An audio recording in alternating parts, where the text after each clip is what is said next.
ছিঁড়ে ফেলুন অতীতের সব পাপের অধ্যায় আর ফিরে আসুন রব্বে করিমের ভালোবাসার দিকে। সহিহ মুসলিমের প্রথম খণ্ডের 193 নম্বর হাদিস। কিয়ামতের দিন আল্লাহ রাব্বুল আলামিন তিন ব্যক্তির সাথে কথা বলবেন না। প্রথমত যারা খুঁটা দেয়, যে ব্যক্তি দান করে মানুষকে খুঁটা দেয়। দ্বিতীয়ত যে ব্যক্তি মিথ্যা শপথের মাধ্যমে, মিথ্যা কসমের মাধ্যমে পণ্য বিক্রি করে। তৃতীয়ত যে ব্যক্তি টাকনুর নিচে ইজার অর্থাৎ লুঙ্গি পায়জামা পরিধান করে। আল্লাহ রাব্বুল আলামিন যেন হিদায়াত নসিব করেন। যে আপনাকে আঘাত করেছে ভুলে যান, কিন্তু সেই আঘাত থেকে আপনি যে শিক্ষা পেয়েছেন তা কখনো ভুলে যাবেন না। গুনাহের জগতে নিজেকে ভাসিয়ে না দিয়ে আমলের জগতে ডুব দিন, দেখবেন সফলতা আপনার পা ছুঁয়ে যাবে। স্ত্রীকে বাসর ঘরে রেখে জিহাদের ময়দানে শহীদ হওয়া মুসলিম জাতি কখনো নারীলোভী হতে পারে না। সুতরাং প্রকৃত মুসলমান আশেক রাসূল লোভী নয়। আপনি যেমনই হন না কেন, আপনি সুন্দর। রব্বে করিম আপনাকে সুন্দর করে বানিয়েছেন।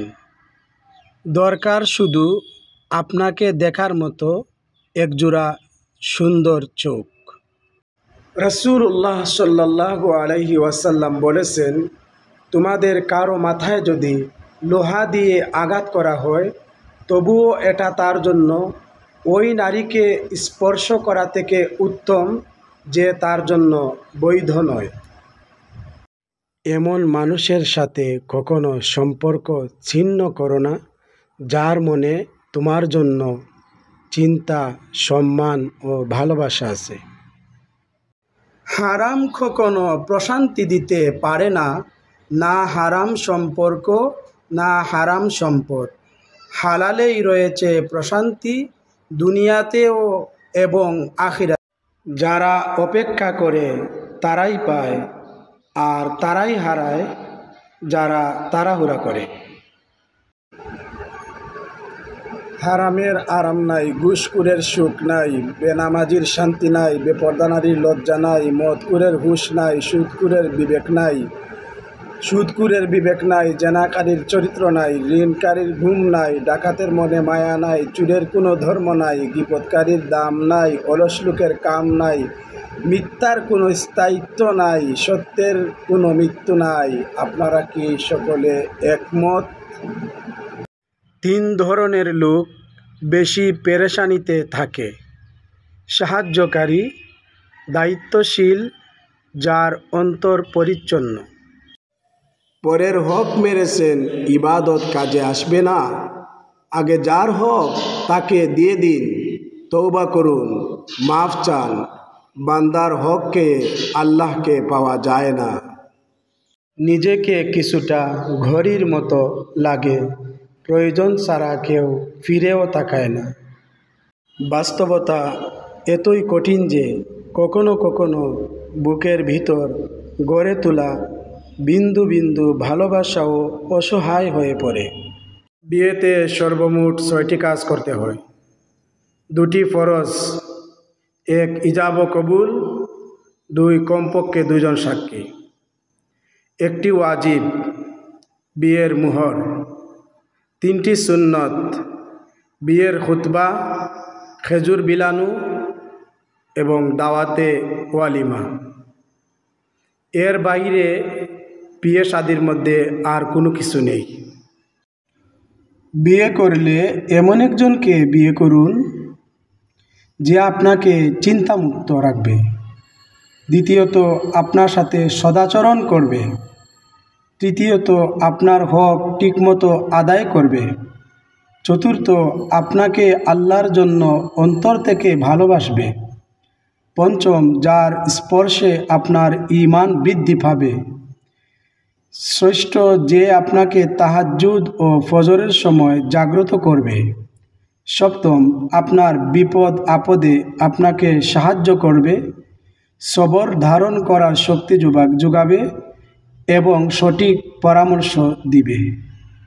মানুষ প্রতিষ্ঠিত হওয়ার পরে যে ব্যবহারটা করে সেটাই তার আসল চরিত্র।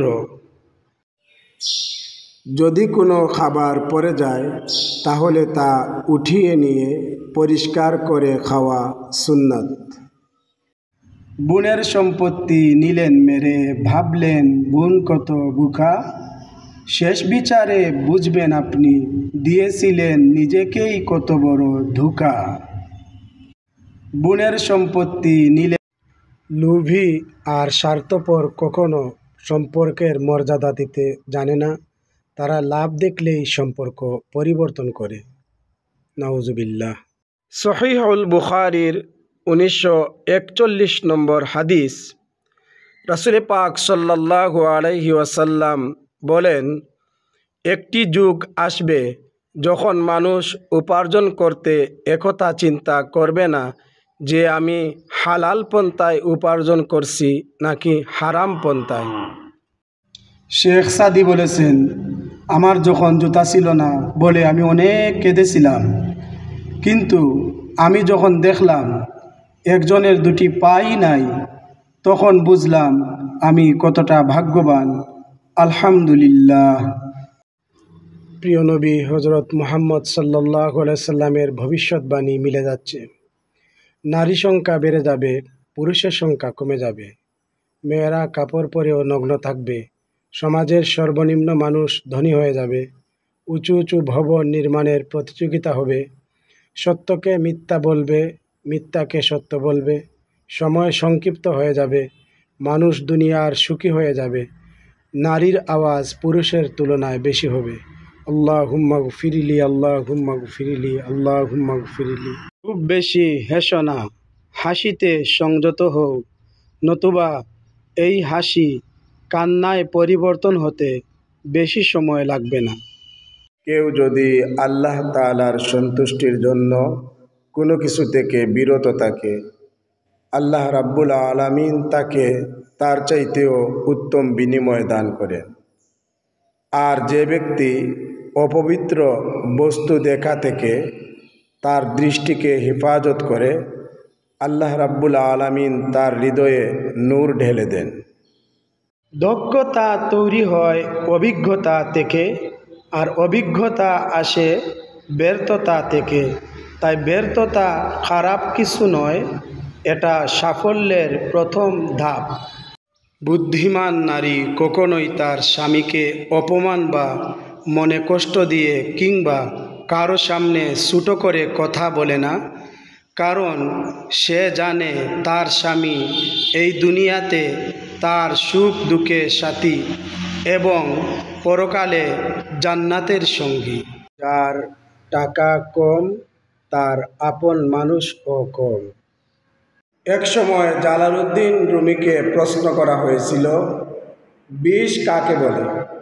তিনি অনেক সুন্দর একটি উত্তর দিয়েছিলেন, মানুষের প্রয়োজনের অতিরিক্ত যা কিছু আছে তাই হচ্ছে বিষ।